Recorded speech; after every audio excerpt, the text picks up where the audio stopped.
Welcome. We'll go into a little bit more detail on how Hattie calculates the effect size. So he describes the two main ways in his book on page 8. The first way he calls the random method, where students are divided randomly into a control and treatment group.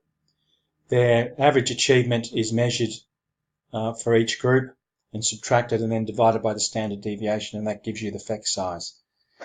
He also describes a second method called the fixed method, where instead of randomly assigning kids to a control and treatment group, the kids are in a before and after. So perhaps it's the same kids, perhaps it's not. So the kids are pre-tested or given some sort of achievement test before the influence or treatment, and then once again compared with after the influence or treatment, an average on a test, and then divided by the standard deviation, and that gives you the effect size. Hattie says he mostly uses this method too. Here's an example of method 1. We've got two groups of students that have been randomly assigned to the control and treatment group. The first group is having lessons with music in the background, I believe it is. Their average is 80 out of 100, and the standard deviation is 10. The second group doesn't have music in the background, so presumably they can concentrate more. They get a higher average test score of 90.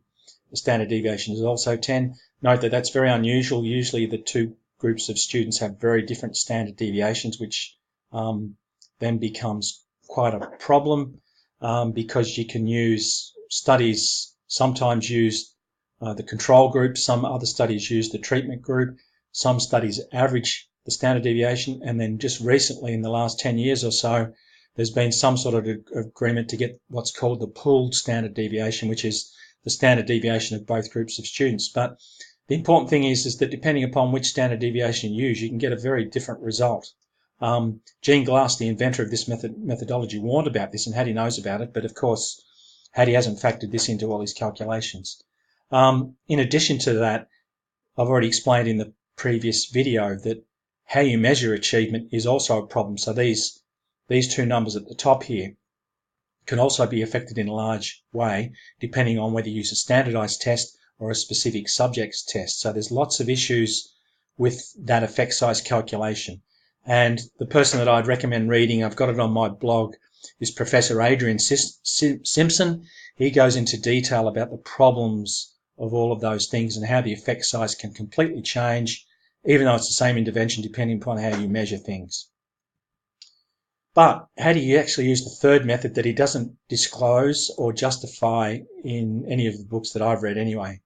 And this is converting a correlation study to make it look like one of those other two methods. He converts a correlation study into an effect size.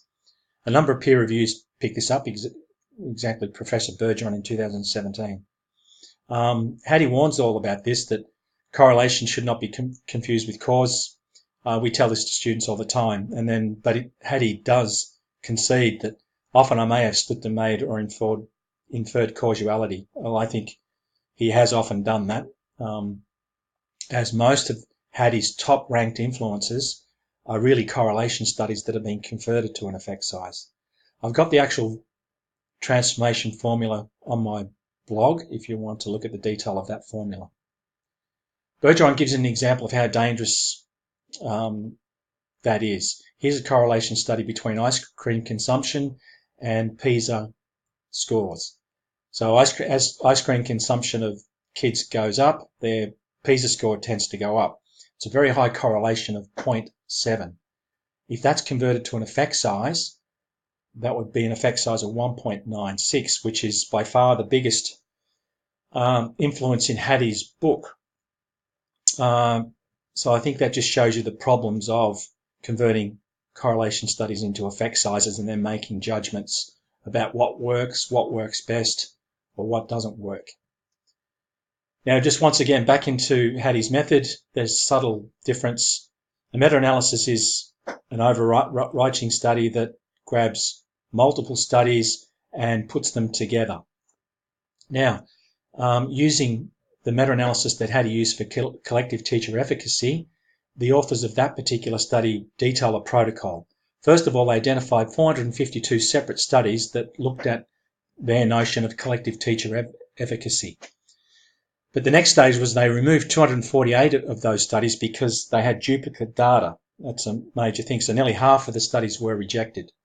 Then they go through and look at each of the studies to determine whether what the studies were measuring are the same thing. In other words, they're looking at the validity of each study to see that they can compare studies legitimately. They end up with only 26 studies from the starting with 452. So that quality process removes most of the studies. It's interesting to note that Hattie doesn't do that. That Hattie does the opposite. He has no quality control protocol, and he's been criticised widely for that. Basically, his idea is just to chuck as many meta-analysis in as possible. So he started with 800 or thereabouts meta-analysis, and now I believe he's boasting he has nearly 1,400. But once again, the issue is the quality control that other authors subscribe to that Hattie has avoided. So in terms of the subtle difference, Hattie's not averaging studies. Hattie is averaging meta-analysis. So here's another level up from the actual study itself, and that allows him, or has allowed him, to get away with not following a stringent quality protocol. Once again, he just creates one average of all of those studies or all of those meta-analysis, and this is what helps him determine, what works best. A cartoon, I think, describes Hattie's method, that Hattie ends up just getting one data point, and so that the whole detail of the study is missed. And this is at odds with Hattie's latest mantra of the story, where he claims he's looking at the complexity of each study. A lot of peer reviews have shown that Hattie's methodology avoids the story or the complexity of each of the studies. Terry Ridgely has written extensively critiquing Hattie's method, and another organisation, the Education Endowment Foundation, the EEF. He writes in a paper called Bullying by Numbers on Hattie's technique. Its method is based on stirring together hundreds of meta-analysis, reporting on many thousands of pieces of research to measure the effectiveness of interventions. And then comically he said, this is like claiming that a hammer is the best way to crack a nut, but without distinguishing between coconuts and peanuts, or saying whether the experiment used a sledgehammer or the inflatable plastic one you won at the fair. I think that's pretty apt description of Hattie's work. Just how far-reaching these effect sizes in 2005, I think this is what made Hattie popular. He used vitriolic language like the disasters. So this effect size was determining everything in Hattie's scheme of things, and Hattie started talking about class size, which got him a lot of popularity, particularly amongst politicians and educational administrators. So that's his 2005 public ACER lecture. He continued in that vein in 2008 in his New Zealand Nuthole lecture, describing influences as disasters. I like the little car crash icon he uses in the top corner based on these effect sizes. He used language like also-rans. I guess it's not as bad as disasters, but once again, some of these things are useful programs in schools, but because of the low effect sizes, Hattie claims these are also-rans.